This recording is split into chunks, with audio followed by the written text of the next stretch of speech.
So I'm Antti, I'm the founder of Faber alongside a whole amazing team of people. The ethos of Faber is purely real sustainability, working with the producers and the communities to bring some epic food to plates.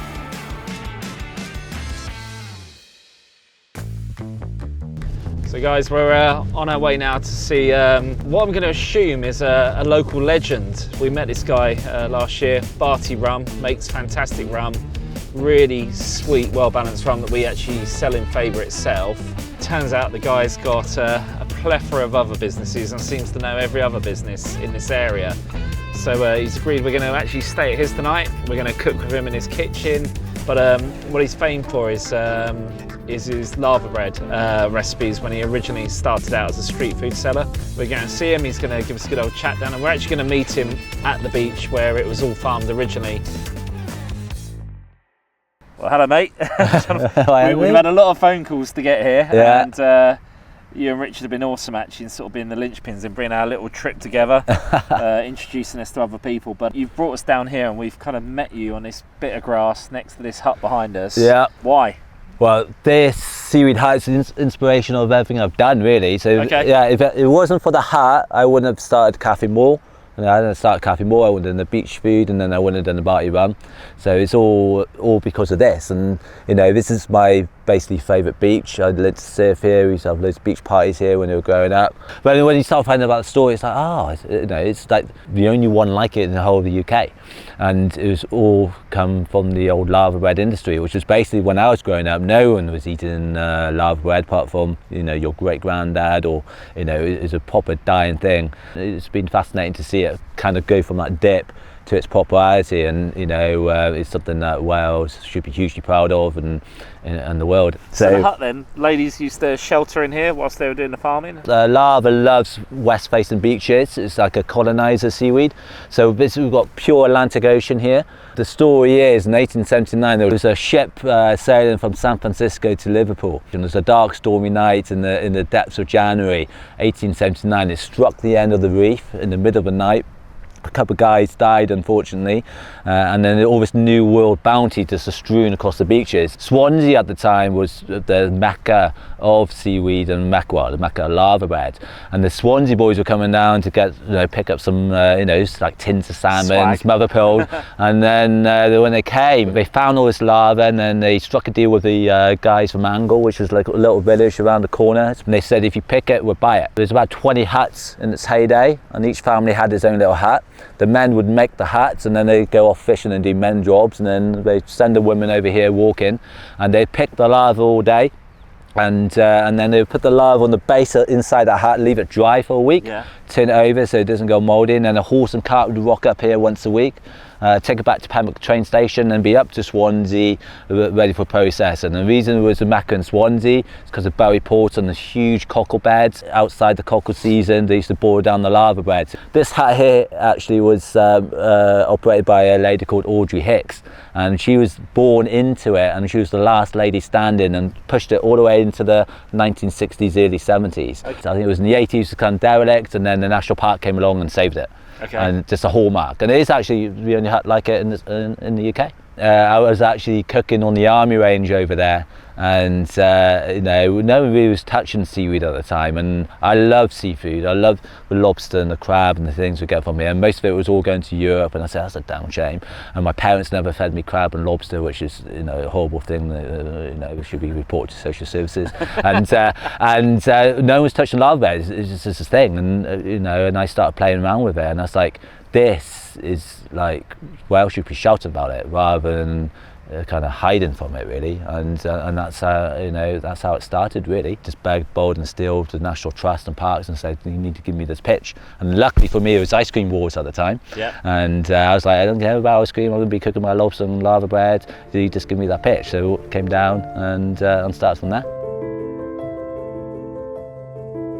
So this is the black gold. Yeah. They used to call it back in the day, and the locals used to call it the weed. Okay. Not the naughty stuff now, just the weed. The weed. The weed. If you hold it up to light, sometimes you can tell whether it's male or female. So if it's got like a pinky hue on the edge, it's female, and brown's male. Seaweed can be both male and female at the same time. Yeah. So it's got a really weird life cycle. and really leathery, isn't it? Yeah. So if you try eating that now, it's really chewy. So that's why they boil it into laverbread. I mean, it's a similar species as the Japanese nori.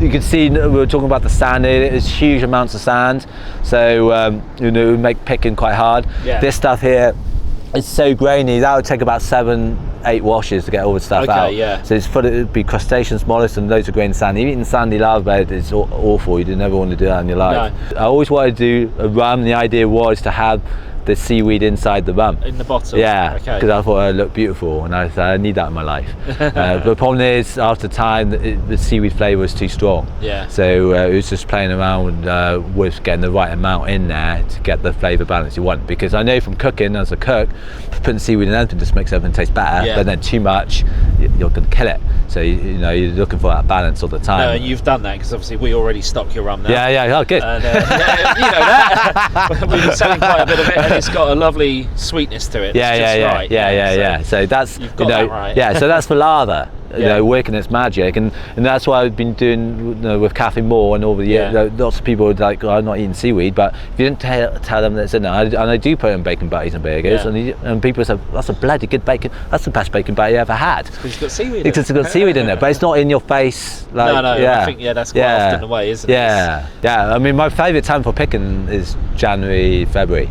the depths of winter, because there's no one here, bit of rain, bit of wind. Get down there, in yourself a decent bacon butty that way. That's the difference between a Londoner and a proper Welsh. Right, I guess then, Mr. Here, shall we get back up and give it a crack? Yeah. Try it, yeah. Get ourselves to your place. Yeah, all right, off to the point.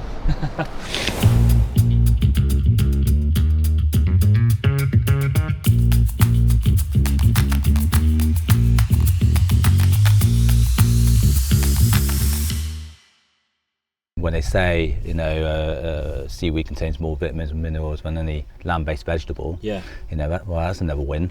So, but I mean, it's got to start off with flavour, and then you've got another win, with those vitamins and minerals, and then you've got another win with sustainability. It's just a win-win-win. It's just not done enough, is it? No, and I think it's still, we're still at the very beginning of using. I mean, Asia and Japan are quite far ahead and using it as an everyday food item, but in the West, we're just nowhere near. No.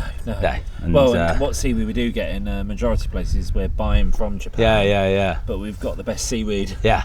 Right it's better here. Yeah. I mean, when the Japanese came here and saw the waters and saw just the vibrance, we've got the Gulf Stream and the Arctic meeting, so there's a huge, abundance. I think every year it goes up different species. I think the latest count is over 1,000 different species of seaweed around the UK shores. I mean, it is just it's like the Amazon is on our shoreline, and no one really knows how to use it.